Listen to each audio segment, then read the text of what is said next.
Hello student, this is Deepak Kashyap. You are watching chemistry class.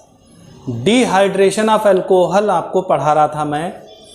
तो आज जो आपको बताना है वो डिहाइड्रेशन ऑफ अल्कोहल की मैकेनिज्म के बारे में डिस्कस करना है। तो आज का जो लेक्चर है बहुत इंपॉर्टेंट है, बिकॉज मैकेनिज्म पूछी जाती है 2 मार्क्स में। तो सबसे पहले मैं मैकेनिज्म आपको सिखाने जा रहा हूँ with the help of example. अगर हम 1 डिग्री अल्कोहल लेते हैं और इसकी कंसनट्रेटेड H2SO4 की प्रेजेंस में 443 केल्विन पर रिएक्शन कराते हैं तो 2 कार्बन की एल्कीन बनेगी, क्योंकि 2 कार्बन का अल्कोहल यहाँ पर है। तो ये कैसे बनी होगी इसकी मैकेनिज्म मैं बता रहा हूँ, वो ध्यान से आप समझ लीजिए। अगर स्टेप आपको क्लियर होंगे तो कोई भी एग्जाम्पल आप इजीली बता सकते हैं। 3 स्टेप्स होते हैं मैकेनिज्म के। स्टेप फर्स्ट आपका होगा प्रोटोनेशन अकर्स। किसका प्रोटोनेशन होगा? अल्कोहल का। प्रोटॉन कहाँ से मिलेगा? आप याद कीजिए, चैप्टर 1 में मैंने आपको स्ट्रॉन्ग न्यूक्लियोफाइल 4 टाइप के बताए थे। तो कंसनट्रेटेड H2SO4 ब्रेक होता है H पॉजिटिव में और HSO4 निगेटिव में। यह आपका प्रोटॉन हो गया। अब अल्कोहल आपका कौन सा है? यहाँ पर 2 कार्बन का अल्कोहल है, इथाइल अल्कोहल। ये प्रोटॉन कैसे गेन करेगा? इस ऑक्सीजन पर लोन पेयर है, एक इलेक्ट्रॉन इसको डोनेट किया और एक शेयरिंग में डाल के बॉन्ड बनाया। तो इसका हो गया प्रोटोनेशन, मतलब इसने प्रोटॉन गेन कर लिया। प्रोटोनेशन का मतलब होता है गेन ऑफ प्रोटॉन। एक इलेक्ट्रॉन डोनेट किया था, इसलिए इस पर एक पॉजिटिव चार्ज आ गया। स्टेप सेकेंड में देखिए क्या होगा। कार्बोकैटायन इज फॉर्म, मतलब अगर ये लैंग्वेज याद रहती है तो स्टेप से याद रखिए। कार्बोकैटायन का कैसे फॉर्मेशन होगा? मैंने आपको ये भी बताया है कई बार कि जो रिएक्शन प्रीवियस जहाँ पर स्टेप रुकता है, नेक्स्ट स्टेप वहीं से स्टार्ट होता है। तो ये देखिए, वाटर मॉलिक्यूल लॉस हो जाएगा, निगेटिव पॉजिटिव आ जाएगा और ये फाइनली आपका कार्बोकैटायन बन गया और वाटर न्यूट्रल होके अलग हो गया। यह आपका बन चुका है कार्बोकैटायन। और कैसा कार्बोकैटायन है? प्राइमरी कार्बोकैटायन है, इससे सेकेंडरी नहीं बना सकते हैं। एक स्टेप और बढ़ेगा नेक्स्ट एग्जाम्पल में, जो मैं आपको एलिमिनेशन रिएक्शन चैप्टर 1 में यूनिट 10 में पढ़ा चुका हूँ। स्टेप थर्ड में अगेन क्या होगा? डीप्रोटोनेशन होगा। Deprotonation occurs. प्रोटोनेशन का मतलब होता है गेन ऑफ प्रोटॉन। प्रोटोनेशन का मतलब क्या होता है? गेन ऑफ प्रोटॉन, प्रोटॉन का गेन करना। और डीप्रोटोनेशन का मतलब क्या होता है? लॉस ऑफ प्रोटॉन, यानी जो प्रोटॉन गेन किया था वो लॉस हो जाएगा। कैसे लॉस होगा? ये देखिए, कार्बोकैटायन है आपका और HSO4 निगेटिव बचा हुआ है, जो कि स्ट्रॉन्ग न्यूक्लियोफाइल है। याद कीजिए, सैडजेफ रूल की तरह यहाँ पर कंडीशन आ चुकी है। पास वाला कार्बन अल्फा होगा, इस पर लगा हुआ हाइड्रोजन अल्फा होगा। ये हाइड्रोजन ये स्ट्रॉन्ग न्यूक्लियोफाइल विड्रा कर लेगा और यहाँ निगेटिव चार्ज आएगा, जिसके कारण इस पर निगेटिव और पॉजिटिव मिलकर एक बॉन्ड बना देंगे। तो ये बॉन्ड बन जाएगा CH2 डबल बॉन्ड CH2 और प्लस H2SO4 अलग हो चुका है। तो इसका मतलब यहाँ पर जो H2SO4 लिया गया है वो क्या है? एक कैटालिस्ट है, क्योंकि जैसा मिला था, जैसा यूज़ किया था, वैसा ही हमने गेन कर लिया है। तो इस तरीके से ये 3 स्टेप आपको मैकेनिज्म के याद रखने। एक मैं क्वेश्चन आपको कराने जा रहा हूँ जिसमें एक स्टेप और बढ़ेगा। तो नेक्स्ट एग्जांपल मैं बता रहा हूँ आपको। CH3 CH2 CH CH2 OH और यहाँ पर CH3।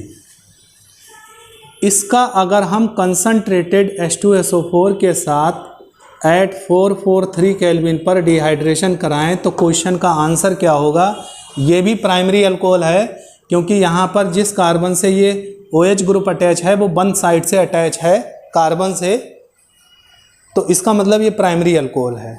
तो डायरेक्ट हम मैकेनिज्म पर आएंगे, आंसर की बात बाद में करेंगे। स्टेप फर्स्ट में क्या होगा देखिएगा आप, प्रोटोनेशन होगा।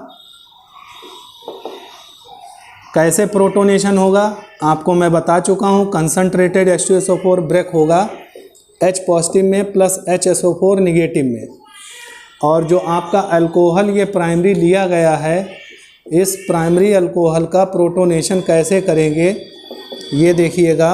लोन पेयर होता है ऑक्सीजन पर और H पॉजिटिव, वही प्रोसेस है, इलेक्ट्रॉन डोनेट करेगा, एक शेयरिंग में डाल के बॉन्ड बनाएगा और कंडीशन आपकी ये आ जाएगी।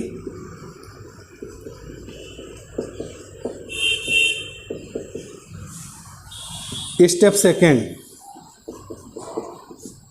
सेकेंड में formation of carbocation.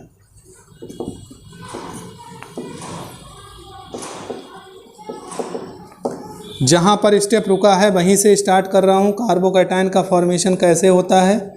By the loss of water molecule, you know very well. ये बॉन्ड ब्रेक होगा, निगेटिव और पॉजिटिव, ये निगेटिव पॉजिटिव मिलके न्यूट्रल हो जाएगा।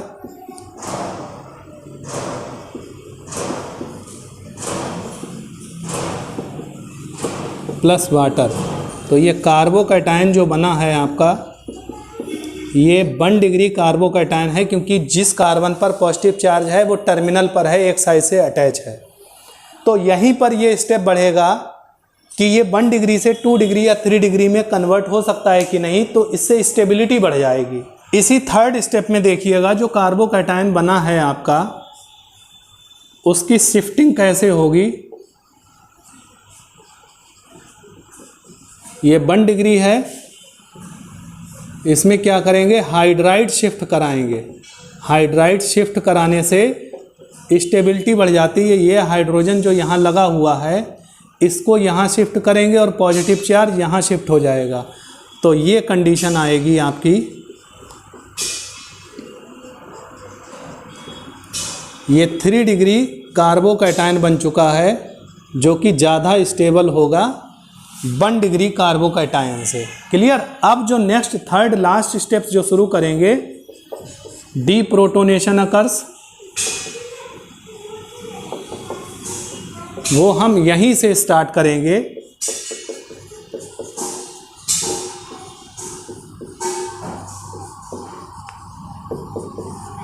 देखिए HSO4 निगेटिव जो है वो स्ट्रॉन्ग न्यूक्लियोफाइल होता है, और सैडजेफ रूल ये कहता है कि स्ट्रॉन्ग न्यूक्लियोफाइल अल्फा कार्बन के हाइड्रोजन को विड्रा करेगा। 3 टाइप के अल्फा कार्बन है, नंबर 1, नंबर 2, नंबर 3। सैडजेफ रूल में क्या बताया गया है कि हाइड्रोजन वहीं से विड्रा होगा जहां अल्फा हाइड्रोजन कम होंगे। तो CH2 से कम हाइड्रोजन है, यहाँ 3 है, यहाँ 2 है, तो यहाँ से हाइड्रोजन हटेगा और बॉन्ड यहाँ आ जाएगा, जो कि मेजर प्रोडक्ट आपका माना जाएगा। तो इस तरीके से आपका ये फाइनल आंसर हो गया, प्लस H2SO4 अलग हो गया। तो नंबरिंग कर सकते हैं आप 1 2 3 4। इधर से करेंगे तो भी 2 पर डबल बॉन्ड पड़ेगा, इधर से करेंगे तो भी 2 पर पड़ेगा डबल बॉन्ड। IPSC नेम लिखने का तरीका ये होता है कि इधर से मिथाइल ग्रुप जो सब्सटीट्यूएंट है वो जल्दी मिल रहा है, पहले मिल रहा है, तो इसका नेम होगा 2 मिथाइल ब्यूटीन डैश 2 पर डबल बॉन्ड है तो ब्यूटीन हो गया। तो इस तरीके से ये 3 स्टेप आपके हैं। इसमें ये शिफ्टिंग वाला केस आपको याद रखना है, जो कि फर्स्ट चैप्टर में भी बताया था। नेक्स्ट नोट करके पॉइंट है कि dehydration at 413 kelvin, 413 kelvin temperature पर डिहाइड्रेशन करने से क्या बनता है, ईथर फॉर्म होते हैं। तो अल्कोहल हमने प्राइमरी ले लिया और टेम्परेचर 443 की जगह 413 केल्विन कर दिया, तो इसके 2 मॉलिक्यूल लेने पर ईथर बनेगा। देखिए डाई इथाइल, 2 इथाइल ग्रुप हैं, एक ये है एक ये है, डाई इथाइल ईथर बन चुका है और वाटर लॉस हो गया है। मीन्स हुआ तो डिहाइड्रेशन ही है, बट यहाँ पर प्रोडक्ट एल्कीन नहीं बना है, जबकि यहाँ पर प्रोडक्ट बना है ईथर। तो आपको ये भी याद रखना है, ये इंपॉर्टेंट पॉइंट है। टेम्परेचर कंडीशन भी रिक्वायरमेंट होती है, टेम्परेचर चेंज करने पर प्रोडक्ट भी चेंज हो जाएगा। थर्ड नंबर है dehydration in the presence of alumina. Alumina का स्ट्रक्चर नहीं, फार्मूला की बात करेंगे। फार्मूला क्या होता है, Al2O3। तो Al2O3 की प्रेजेंस में अगर डिहाइड्रेशन करा रहे हैं एल्यूमिना की प्रेजेंस में, तो प्रोडक्ट आपके सेम बनेंगे। लाइक हाइल अल्कोहल लेते हैं, Al2O3 एल्यूमिना कैटालिस्ट है और टेम्परेचर 350 डिग्री सेंटीग्रेड करते हैं, तो डिहाइड्रेशन ही होगा। और यहाँ पर CH2 double bond CH2 alkene ही बनेगी, जैसे पहले बन रही थी, प्रोडक्ट सेम रहेगा। और इसी में एक नोट करके पॉइंट है कि अगर डिहाइड्रेशन इसी का हम कराते हैं, 1 डिग्री अल्कोहल का ही डिहाइड्रेशन एल्यूमिना से कराते हैं, टेम्परेचर यहाँ पर डाउन कर लेते हैं 250 डिग्री सेंटीग्रेड, तब आपका अगेन ईथर बन जाएगा। ये आपको याद रखना है। टेम्परेचर चेंज करने पर प्रोडक्ट भी चेंज हो जाता है, ईथर बन गया। तो आप चेंज देख रहे हैं क्या हुआ है कि यहाँ पर भी ईथर बना है, टेम्परेचर ये हो गया, यहाँ पर इस टेम्परेचर पर एल्कीन बन रही है और यहाँ पर इस टेम्परेचर पर ईथर बन रहा है। तो आज जो टॉपिक हमने आपको पढ़ाया है इसको अच्छे से आप मैकेनिज्म की प्रैक्टिस कीजिएगा, डिफरेंट टाइप के और क्वेश्चन करने की कोशिश कीजिएगा, और कोई प्रॉब्लम हो तो मुझसे डिस्कस कीजिएगा। Okay student, thanks for watching.